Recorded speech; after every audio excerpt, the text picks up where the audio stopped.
J'espère que vous allez bien, c'est Khadija Fraj. On va aborder aujourd'hui la physiopathologie des troubles de l'hématose. C'est pas l'hémostase, d'accord? Ce sont deux mots différents. L'hémostase, c'est tous les phénomènes qui aident à stopper le saignement, d'accord? Donc c'est un autre cours. Ça, c'est l'hématose, d'accord? Pulmonaire et les hypoxies, d'accord? Donc on va comprendre un petit peu ce cours qui pose problème pour différents étudiants, d'accord? Pour plusieurs étudiants, c'est pour ça que j'ai choisi ce cours-là. D'accord? Et si c'est la première fois que vous regardez mes vidéos, n'hésitez surtout à s'abonner à la chaîne pour recevoir toutes les vidéos que je poste. Vous trouverez le lien de mon Instagram et de mon page médicale dans la boîte d'infos. N'hésitez pas surtout à consulter ma page Facebook et médicale. Je poste toujours des publications et des lives. C'est parti. Alors, le mot hématose est différent du mot hémostase. D'accord? Hématose, ça veut dire tous les mécanismes physiologiques qui aident à remplacer le sang veineux, d'accord, qui vient par les artères pulmonaires vers le poumon. Vous savez, le rôle des poumons, c'est d'oxygéner, d'accord, le sang veineux qui vient par les artères pulmonaires. Ce sang veineux est oxygéné, ensuite il passe par les veines pulmonaires et il retourne vers le cœur gauche pour être propulsé par l'artère aorte, d'accord? Donc l'hématose, c'est tous les phénomènes qui aident à oxygéner, à bien oxygéner notre sang veineux en sang artériel. C'est ça l'hématose, d'accord? La planche suivante ne veut pas s'afficher. Alors,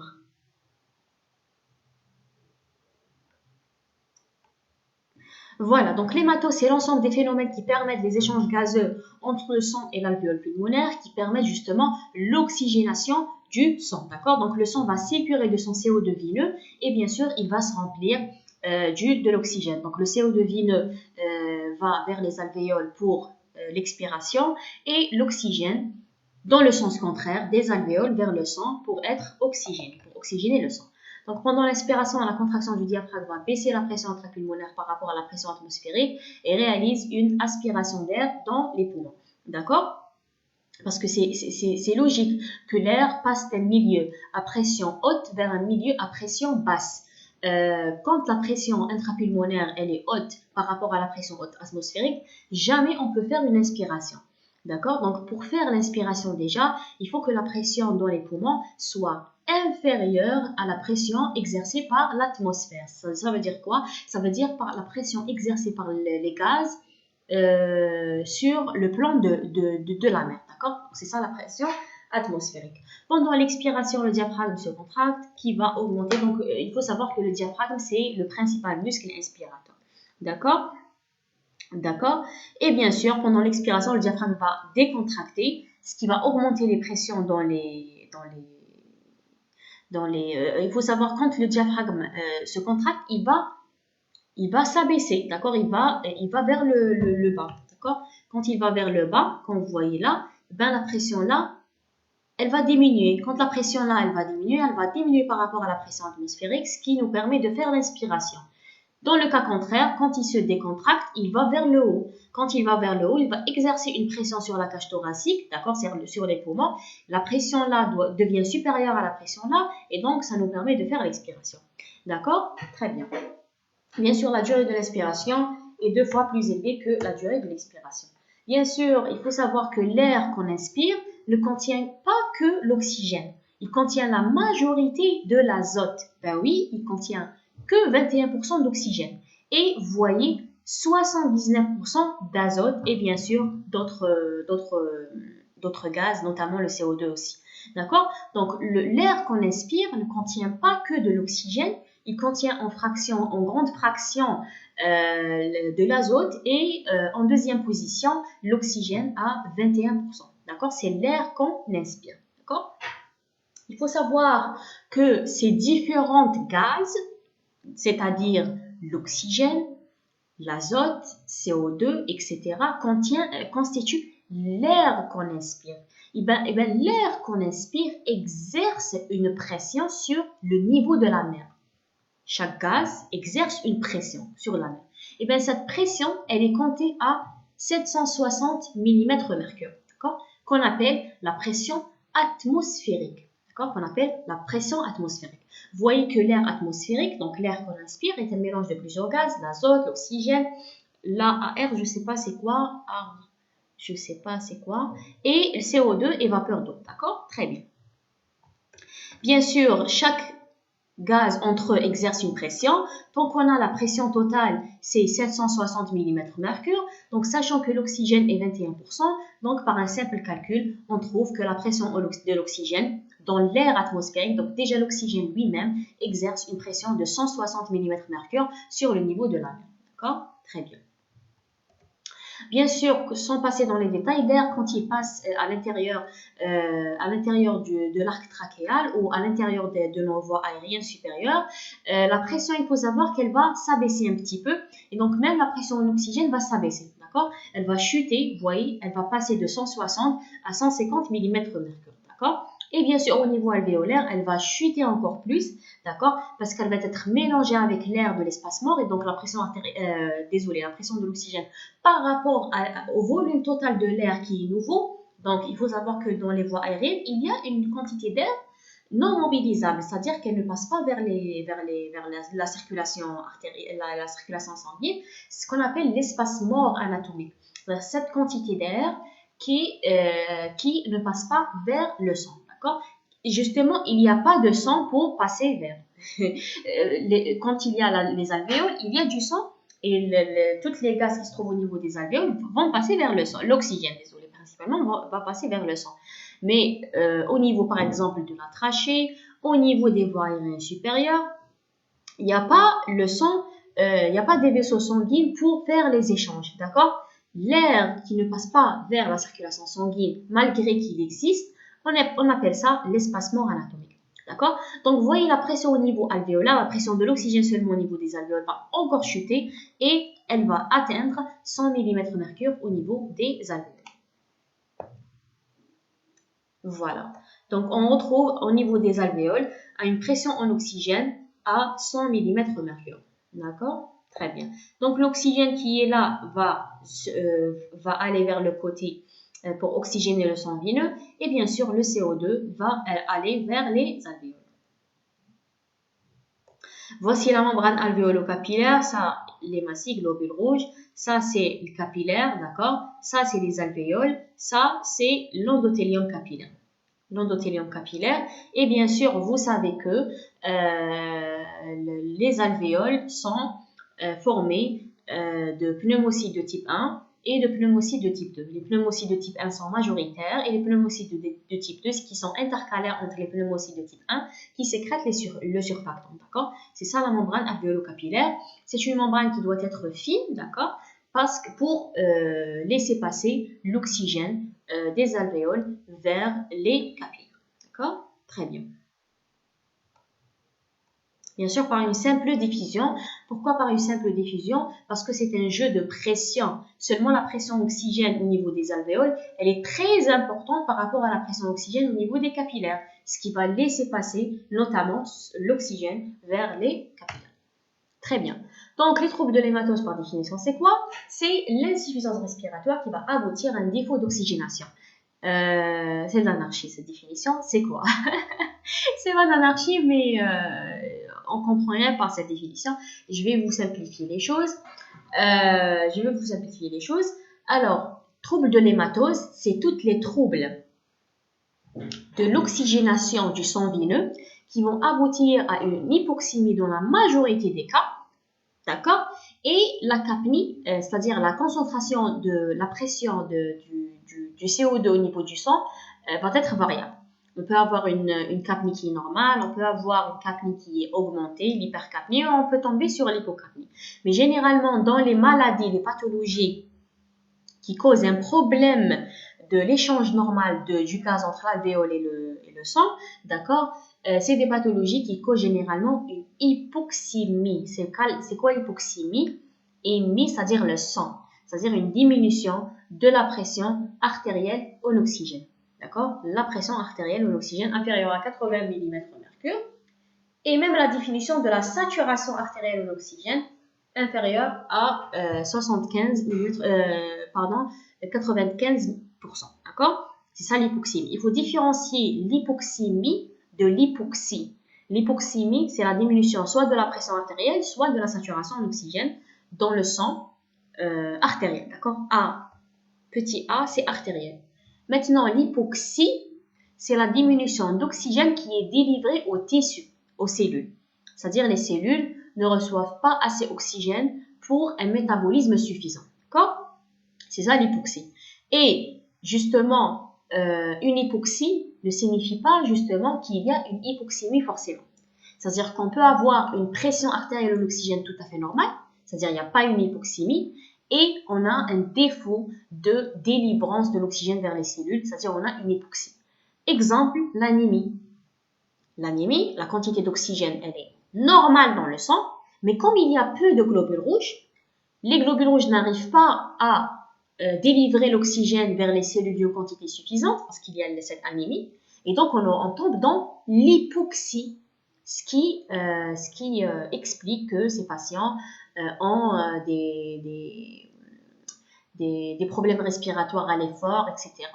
Donc, c'est dû à cette hypoxie, malgré qu'il n'y a pas une hypoxie. D'accord? Donc, il faut vraiment différencier entre les deux termes. Voilà. Bien sûr, je vous ai dit qu'il y a certaines pathologies qui causent l'hypercapnie, il y a certaines pathologies qui ne causent pas l'hypercapnie. Au contraire, elles causent l'hypocapnie.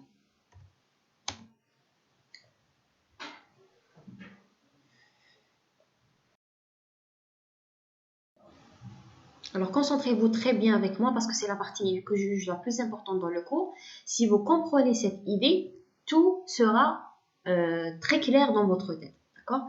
Parce que pas mal d'étudiants confondent avec la pathologie, confondent avec le mécanisme, confondent avec l'hypoxémie qui est un signe, et c'est pour ça que je juge qu'ils ne comprennent pas ce cours. Alors, une pathologie quelconque, généralement c'est respiratoire, mais ce n'est pas toujours le cas. D'accord? Une pathologie quelconque, alors par un mécanisme alors, par un mécanisme qu'on va détailler, c'est difficile d'écrire avec Pinterest, mais bon. Par un mécanisme donné, elle va nous donner, d'accord, soit hypoxie, donc hypoxie plus hypercapnie, soit hypoxie, donc l'hypoxie, vous remarquez qu'elle est toujours constante, avec hypocapnie, soit une hypoxie avec normocapnie, soit hypoxie avec normocapnie. D'accord? Donc là, la pathologie, elle est quelconque. Par un mécanisme, elle va donner l'un des trois situations qu'on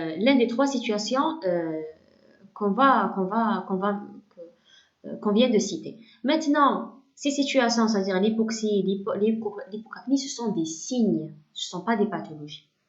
Le mécanisme, il peut être de plusieurs types. Il peut être, je vais citer seulement, je ne vais pas écrire, c'est difficile à décrire avec ce logiciel. Alors, les mécanismes peuvent être de type shunt, qu'on va détailler, effet shunt, effet espace-mort, hypoventilation, diminution de la teneur en oxygène de l'air inspiré. Donc, vous remarquez qu'on a plusieurs mécanismes. Ce sont 5 principaux mécanismes. Shunt, effet shunt, effet shunt, diminution, effet espace-mort, hypoventilation et diminution de la teneur en oxygène de l'air inspiré. Ce sont des mécanismes et ce mécanisme est dû à une pathologie quelconque, généralement respiratoire. D'accord? Donc, c'est ça ce qu'on va détailler. D'accord? Très bien. Alors, le premier mécanisme, c'est la diminution de la concentration d'oxygène dans l'air inspiré. D'accord? C'est le premier mécanisme. Quand est-ce qu'on voit ce mécanisme? Eh bien, quand on a une situation où on va en altitude. Vous remarquez, quand on est en altitude, la pression en oxygène, dans l'oxygène, d'accord, diminue. Et donc, logiquement, on aura une diminution de la concentration en oxygène, d'accord? Donc, disons que la pathologie, c'est l'altitude. Donc, l'altitude, ce n'est pas une pathologie, mais on va considérer comme une pathologie. Par le mécanisme qui est la diminution de la teneur en oxygène de l'air inspiré, elle va nous donner l'hypoxie. D'accord? Donc, l'hypoxie qui est un signe. D'accord? Ou bien la respiration en air confiné qui est pauvre en oxygène, d'accord? Donc, ou bien une inhalation de mélange dont la fraction inspirée en oxygène est inférieure à 21%, etc., etc. Le deuxième mécanisme, c'est l'hypoventilation alvéolaire. C'est quoi l'hypoventilation alvéolaire? C'est tout simplement, on peut la définir par la diminution de la fréquence respiratoire. C'est ça l'hypoventilation alvéolaire, si vous voulez la définir. Si vous voulez la définir, c'est le deuxième mécanisme, c'est le deuxième mécanisme, l'hypoventilation. Seulement, ce mécanisme, il faut que vous sachiez que ce mécanisme, quand on trouve l'hypoventilation, sachez que elle va donner une hypoxie avec hypercapnie. Pourquoi? Parce que la diminution de la fréquence respiratoire, à la fois, elle va diminuer l'inspiration, donc elle va diminuer la concentration, la quantité d'oxygène qui rentre vers l'organisme. Donc l'hypoxémie, elle est toujours là, d'accord? Maintenant, hypercapnie, hypocapnie ou normocapnie, qui dit diminution de l'inspiration, dit diminution de l'expiration. Et qui dit diminution de l'expiration, vous savez que l'expiration nous aide à se débarrasser du CO2. Quand on a une diminution de l'expiration à cause de cette hypoventilation, on aura l'hypercapnie. D'accord? Donc, on tombe dans cette situation qui est l'hypercapnie. D'accord? Donc, on est là. On est dans cette situation qui est l'hypercapnie. Donc, retenez ça très bien. L'hypoventilation alvéolaire cause une hypoxémie associée à une hypercapnie.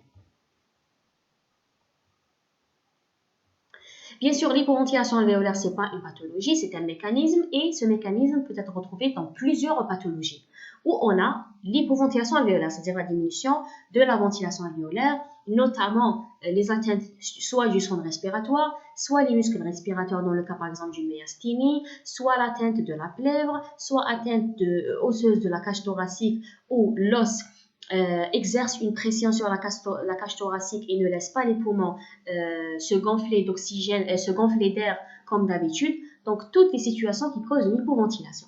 D'accord? Une hypoventilation. D'accord? On va donner un petit exemple. Disons par exemple que une anomalie de la cage thoracique, quelle que soit, d'accord? Une anomalie de la cage thoracique, pathologie, par un mécanisme qui est l'hypoventilation alvéolaire, elle va donner les signes qui sont l'hypoxémie, je vais écrire seulement H, et hypercapnie, d'accord? C'est difficile d'écrire avec ce logiciel, hypoxémie, hypercapnie, d'accord? Toujours cette cascade. Pathologie, mécanisme et les signes. Les signes, il faut distinguer entre hypoxémie, hypercapnie, hypoxémie, hypocapnie, hypoxémie, normocapnie.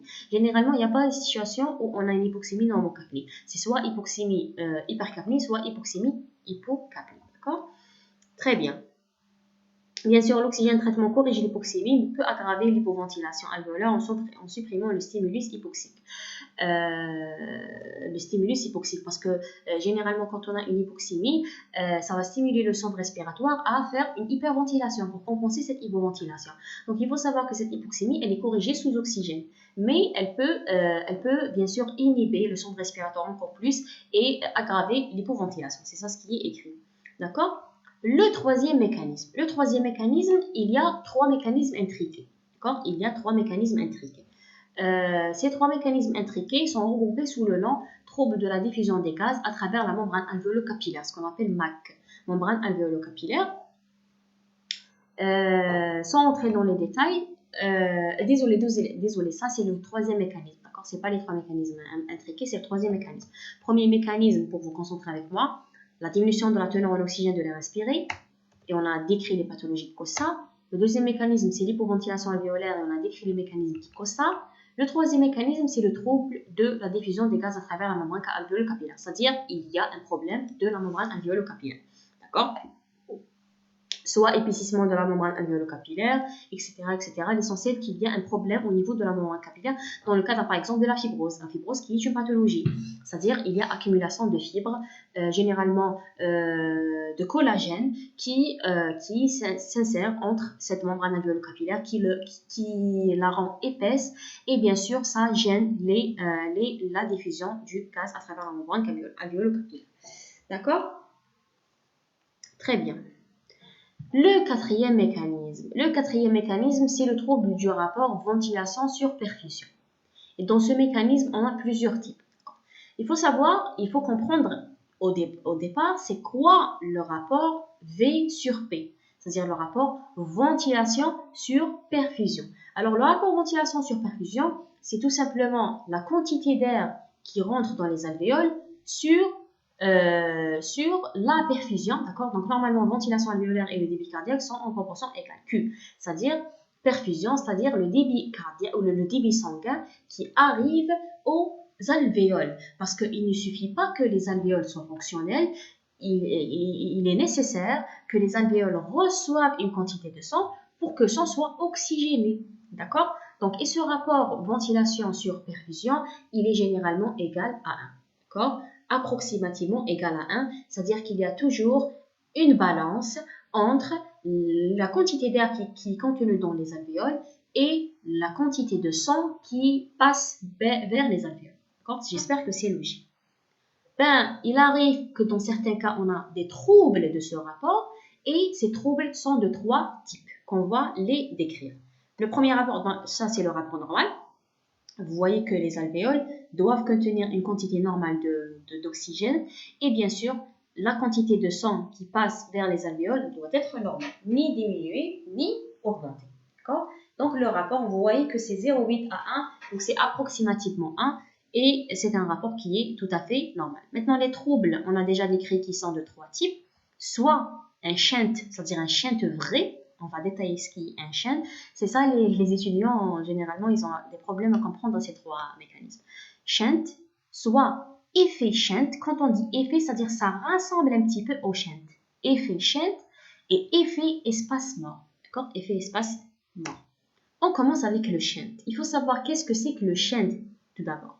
Le shunt, c'est quand on a un sang vineux qui n'est pas oxygéné. J'utilise ce schéma. Ça, c'est le sang vineux, ça, c'est le capillaire, ça, c'est le sang artériel. Normalement, l'oxygène vient vers le capillaire, il va oxygéner le sang vineux et se transformer, le sang vineux va se transformer en sang artériel. Il arrive dans certaines situations que la ventilation se coupe totalement dans les alvéoles, soit parce qu'ils sont collabés, l'essentiel. Imaginez que cette alvéole est obstruée là. Donc, il n'y a plus d'oxygène qui rentre vers l'alvéole. L'alvéole est vide. Cela veut dire qu'il n'y a pas de l'oxygène qui va passer vers les capillaires. Cela veut dire que le sang qui passe vineux, qui passe vers l'alvéole, reste vineux. C'est-à-dire comme s'il y a une communication entre le sang vineux et le sang qui est censé être artériel. Il y a un mélange. D'accord? C'est ça le shunt. Donc, vous comprenez un petit peu que le shunt, c'est tout simplement le sang vineux qui se mélange avec le sang artériel, normalement artériel, et le tout devient un sang vineux. Dans un propre sens, le tout devient un sang vineux. Normalement, là, c'est le côté vineux, là, c'est le côté artériel. Le tout devient vineux parce que logiquement, il n'y a pas d'oxygène qui passe vers les capillaires. D'accord? Le tout devient un sang vineux, riche en CO2, pauvre en oxygène. C'est ça le shunt. Alors, ce qui veut dire que le shunt est un rapport de la ventilation alvéolaire. Le shunt est défini par des alvéoles non ventilées, c'est-à-dire la ventilation est égale à 0 là, d'accord? Et une perfusion qui est normale, normalement perfusée. Donc, alvéoles non ventilées du tout, perfusion conservée, c'est-à-dire perfusion normale. Donc, généralement, le rapport est égal à 0 dans le shunt. D'accord? Le rapport est égal à 0. D'accord? D'accord? Vous comprenez, quand il y a un obstacle là, il n'y a pas de passage à l'oxygène. Et les pathologies qui peuvent causer un obstacle dans les alvéoles sont multiples. On va citer quelques pathologies parce que dans la diapo, il n'y a pas... voilà, il y a les pathologies. Par exemple, quand on a un shunt intrapulmonaire, quand on a des atelectasies, d'accord, les atelectasies, c'est-à-dire le collapsus, tout simplement, des alvéoles, d'accord, ce qui va causer leur obstruction. L'OAP, c'est tout simplement une obstruction liquidienne, c'est-à-dire qu'il y a un liquide dans les alvéoles, ce qui va empêcher la diffusion de l'oxygène, d'accord? Cela ne veut pas dire qu'ils sont toujours obstrués. Ils peuvent être obstrués par un liquide, c'est-à-dire au lieu que les alvéoles contiennent de l'oxygène, ils contiennent un liquide qui ne sert à rien, d'accord? Très bien. Très bien, très bien. Voilà. Ça, c'est le shunt. Ça, c'est le shunt vrai. D'accord? Très bien. Bien sûr, les cardiopathies congénitales, ça rentre dans le cadre de la sténose pulmonaire. Quand il y a donc les shunts, généralement, quand on dit un shunt, c'est pas un shunt cardiaque. Quand on a par exemple une communication intraventriculaire, etc. C'est un shunt intrapulmonaire. D'accord? Un shunt intrapulmonaire. Très bien. Donc le shunt, c'est un alvéole qui est mal ventilé. C'est pas mal ventilé, non ventilé du tout, bien perfusé. D'accord? Ce qui veut dire que l'hypoxémie, elle est non corrigée dans ce cas. Donc, ce qui va nous donner une hypoxémie. D'accord? Ce qui va nous donner une hypoxémie. D'accord? Ce qui va nous donner une hypoxémie. Voilà, généralement, ce qui va donner une hypoxémie avec une hypercapnie. Parce que pas seulement l'oxygène ne peut pas diffuser, aussi le CO2 qui se trouve au niveau des capillaires ne peut pas se diffuser vers les alvéoles. Et donc, on tombe dans l'hypoxie avec hypercapnie dans l'effet shunt. D'accord? D'accord? Très bien. Et vous remarquez que l'oxygénothérapie ne corrige pas généralement l'hypoxémie parce qu'il y a un liquide dans les alvéoles ou bien il y a un obstacle, que ce soit un liquide, que ce soit un obstacle vrai, du passage à l'air, c'est-à-dire que là, l'alvéole est vide ou comblée de liquide, c'est-à-dire même si on instaure une oxygénothérapie, elle n'aide pas à corriger bien l'hypoxémie. Voilà, c'est l'effet le shunt. Maintenant, on passe au deuxième type du trouble ventilation-perfusion, c'est l'effet shunt. L'effet shunt, c'est le même que shunt, sauf que ces alvéoles ne sont pas du tout pas ventilés, mais ils sont peu ventilés. Ils sont partiellement ventilés. D'accord? Ils sont partiellement ventilés. C'est-à-dire que l'obstruction, elle n'est pas totale. C'est-à-dire qu'il y a un petit peu passage de l'air vers les alvéoles, même minime. D'accord? Ça, c'est l'effet shunt. D'accord? Ça, c'est l'effet shunt. Et les pathologies qui peuvent causer un effet shunt, c'est BPCO, donc bronchopneumopathie chronique obstructive. On a l'obstruction des voies aériennes. Donc, vous remarquez qu'il y a un obstacle, mais pas comme l'effet shunt où l'obstacle, il est total. Là, l'obstacle, il laisse passer un petit peu d'air, une petite quantité d'air, d'accord? Et donc, voilà, on tombe dans l'effet shunt. Donc, voilà, donc c'est la diminution de la perfusion, la diminution de la ventilation des isolés avec une perfusion qui est normale. Donc, on a un rapport ventilation sur perfusion qui sera bas par rapport à la normale. D'accord? Qui sera bas. Vous remarquez. Donc, il n'atteint jamais le zéro. S'il est à 0, c'est-à-dire que c'est un shunt vrai. Mais il n'atteint jamais les 0,8, c'est-à-dire qu'il est inférieur à 0,8. C'est-à-dire qu'on a une diminution du rapport ventilation sur perfusion.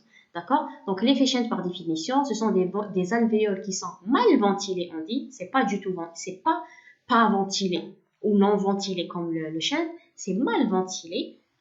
Et la perfusion, elle est conservée. On peut retrouver ça dans pas mal de pathologies, BPCO, bronchiolite, épanchement pleuraux, etc., etc. D'accord? Très bien.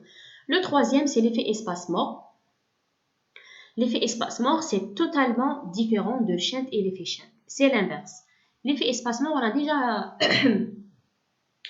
on a déjà expliqué dans le début de la vidéo l'espacement anatomique. L'espacement anatomique, je vous ai dit que les conduits aériennes contiennent un petit peu d'air, mais cet air ne va pas vers le sang parce qu'il n'y a justement pas d'échange gazeux entre cet air et le sang. Ben, c'est la même chose là, effet shunt, effet espace-mort. C'est tout simplement des alvéoles qui sont bien perfusés. Il n'y a pas de problème au niveau de l'alvéole, mais la perfusion, elle est interrompue. Il n'y a pas de perfusion. Il n'y a pas de sang qui passe vers l'alvéole. Et donc, l'oxygène qui est dans l'alvéole, ça sert pratiquement à rien. Donc, vous remarquez que Q est aboli dans ce cas. Donc, on a une anomalie de la perfusion qui tend à 0. Un chiffre sur 0 est égal à l'infini. Donc, dans l'effet espace-mort, le rapport ventilation sur perfusion va vers l'infini. D'accord? Va vers l'infini. D'accord? Il y a pas mal de pathologies qui causent l'effet espace-mort. D'accord? Donc, vous remarquez là, il y a un obstacle à l'écoulement du sang. Donc, il n'y a pas de sang qui passe vers les alvéoles. Et donc on aura l'air qui est dans l'alvéole reste dans l'alvéole.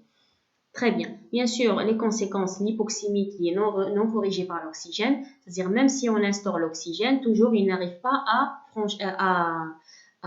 aller vers la circulation sanguine qui est interrompue. Et bien sûr, on aura l'hypocapnie parce qu'en réaction avec cette situation, on aura l'hyperventilation qui accélère l'échange de CO2 vers les alvéoles qui sont sains. Il faut savoir que pas tous les alvéoles ont cette pathologie qui est effet espacement. On peut trouver des alvéoles qui sont saines et donc on peut tomber dans l'hypocapnie, dans l'effet espacement. D'accord? Très bien. Voilà.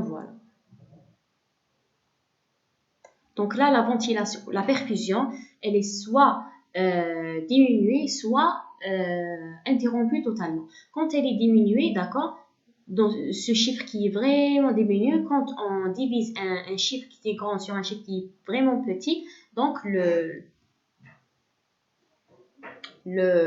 rapport sera augmenté, d'accord? Augmentation du rapport par rapport aux valeurs normales. Quand la perfusion est interrompue, donc là, le rapport tend vers l'infini.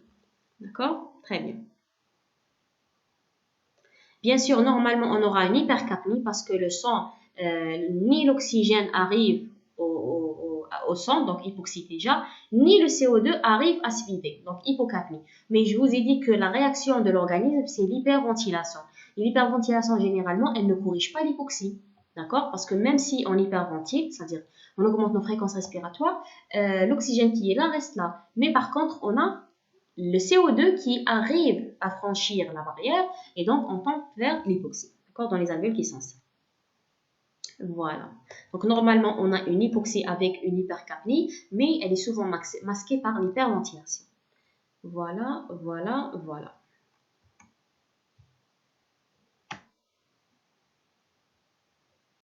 Donc, on a donné une remarque là, effet shunt et altération de la membrane alvéolo-capillaire, hypoxémie peut être isolée car l'hyperventilation réactionnelle assure l'élimination du CO2. C'est-à-dire même on a dans certains cas une hypercapnie dans l'effet shunt et l'altération de la membrane alvéolo-capillaire, mais quand on a cette hyperventilation, elle arrive à vider ce CO2 et tomber dans l'hypocapnie. D'accord? Très bien. On peut tomber dans certains cas, je vous ai dit que hypoxie n'est pas synonyme d'hypoxémie. On peut dans certains cas trouver une hypoxie sans qu'il y ait une hypoxémie, c'est-à-dire la quantité d'oxygène qui arrive aux cellules, elle est diminuée, mais la pression artérielle en oxygène, elle est normale. D'accord? La pression artérielle en oxygène, elle est normale. D'accord? Et on peut retrouver une hypoxie avec une pression artérielle en oxygène qui est diminuée. D'accord? Ça, ce qui définit l'hypoxie hypoxémique, c'est-à-dire que l'hypoxie, elle est logiquement expliquée par la diminution de la pression artérielle en oxygène. C'est la manifestation essentielle de l'insuffisance rénale, mais on peut retrouver une hypoxie sans hypoxémie, c'est-à-dire par défaut de transplantation, transporteur quand on a l'anémie, ou bien une diminution du débit cardiaque, c'est-à-dire la pression artérielle d'oxygène est normale, mais vu que le cœur n'arrive pas à pomper bien le sang, donc le débit cardiaque diminue, et donc la quantité d'oxygène qui arrive vers les cellules, d'accord, diminue. Ou bien c'est les tissus qui ont diminué leur capacité à utiliser l'oxygène.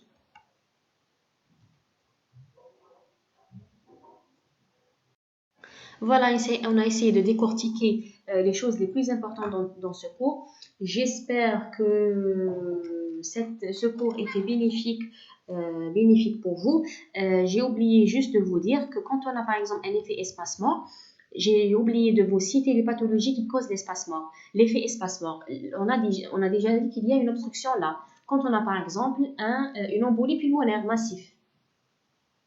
Une embolie pulmonaire massive, c'est-à-dire obstruction de l'artère pulmonaire, logiquement, on a un effet chaîne, d'accord? Effet espacement, d'accord? Quoi aussi,